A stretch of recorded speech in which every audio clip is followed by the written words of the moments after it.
Welcome back to Trash Panda Off-Road.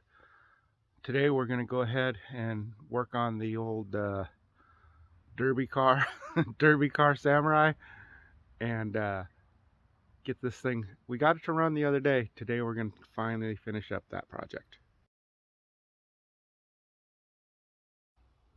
Hopefully you saw the last couple episodes where we put that body and onto the frame that used to be under that body. So we did a quick body swap. A bunch of the wheeling buddies came over. And then while they had time, they went ahead and started messing around, spray painting things in funky colors.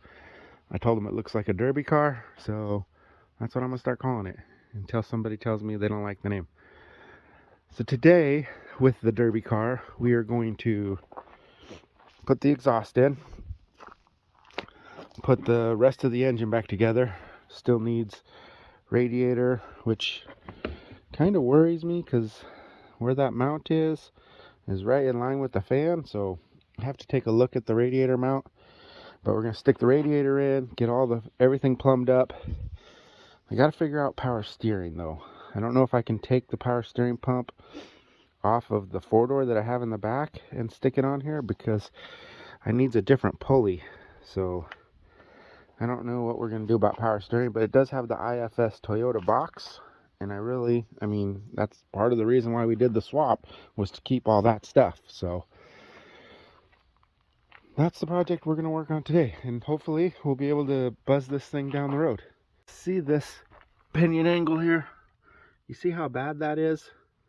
My question to you is, you see those shims?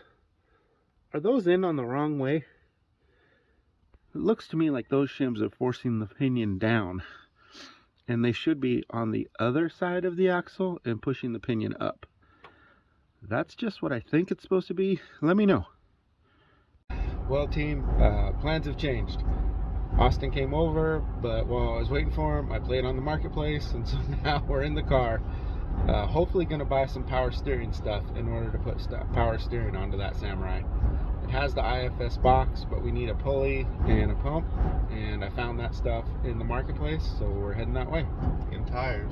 Oh, and on the way back, we're going to stop and look at some tires too. So might be able to, we're going to try to squeeze 35s inside of his Subaru. We'll see what happens. If not, we'll put them on it. All right, check this out, guys. We came up here to buy the power steering parts for the Samurai we did yesterday. This gentleman has a really nice, clean Samurai, Nissan powered.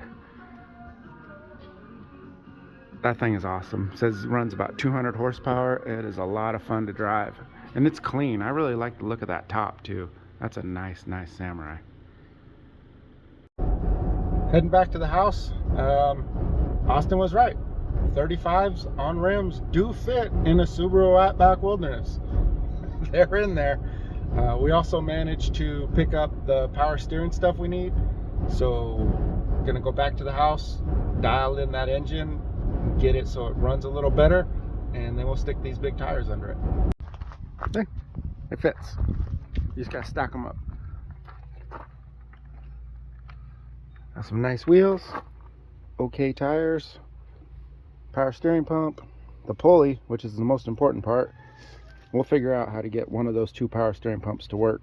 Got a couple brackets, another miscellaneous stuff, another power steering box, but I'm pretty sure that's a tracker or sidekick box. So that's all the stuff we got. We're gonna get it on that rig, hopefully. You gotta do what every car guy does when they get new tires. Roll them up right next to it so you can see how good they look. That's gonna look cool. Okay, let's get to the radiator, or the power steering. Power steering first, then the radiator. So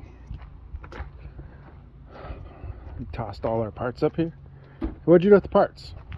The what? Right. Oh, they're on the trailer. Oh, okay. On the trailer. Give you a good look at what we ended up with.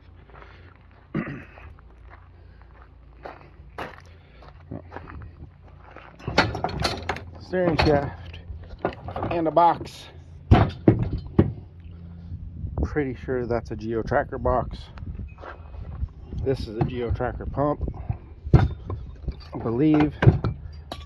That might also be the same, but it's really hard to tell. Might be something different. I don't know. Let's see. Oh yeah, it's different. Don't know what that is though.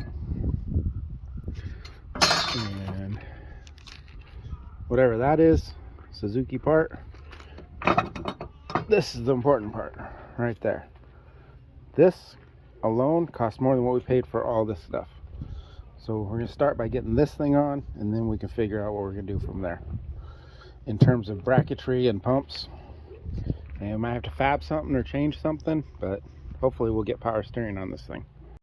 We're going to try to run the Geo Tracker bracket and pump, but for some reason somebody welded a second pulley. They cut it out and welded it on there, so I'm going to try to grind that off, get this thing back to just one pulley. I don't know why they would do that. Here's the dilemma we're come up with, and I'm sure it's a common issue, probably some advice on the internet, but using the brackets off the tracker, everything does not fit. It bangs into the frame right there. It touches the radiator mount also. So this internet, from what I saw, was like you got to build something off the mount to kind of raise the power steering pump up to here. So guess we'll look into doing that, but right now Austin had to go take care of some family stuff, so I am going to try to clean up this giant mess that we made in the next couple of days. Got to put my camper back onto that junky little trailer, return those jacks, sawhorses, put the doors and everything back on that one, and switch the wheels on that one. I got lots of stuff I got to deal with still, so I didn't really get very far after we got all our parts and stuff, so I cleaned up a little bit. Here's our dilemma. Has anybody ever built a power steering pump? Actually, has anybody ever converted the Suzuki Sidekick power steering pump to work on the 1.3? I understand it's going to have to be raised up to about here to clear the frame.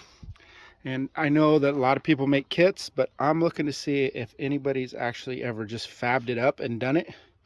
And then I'd like to see some pictures, because I'm not going to buy a kit. I already told the wife this job wasn't going to cost us any money, and I bought tires and some power steering stuff. So I'm going to not buy the bracket if I can figure out how to modify that one. Also, we got these tires home, started looking at them, and they have a couple of issues. This one we knew had a slow leak right there, but this one here has this issue on the inside right there. That's not great. So I'm gonna take the air out of them, clean them both up, and try to patch them. Probably use some of that tire tread, glue treads, whatever, and that'll be all. So I'm gonna go ahead and end the video here, guys.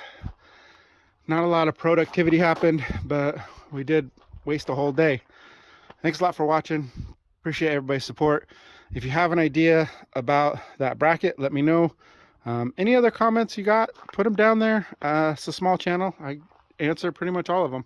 So also follow along Trash Panda Off-Road on the Instagram. And that thing's gonna be for sale soon.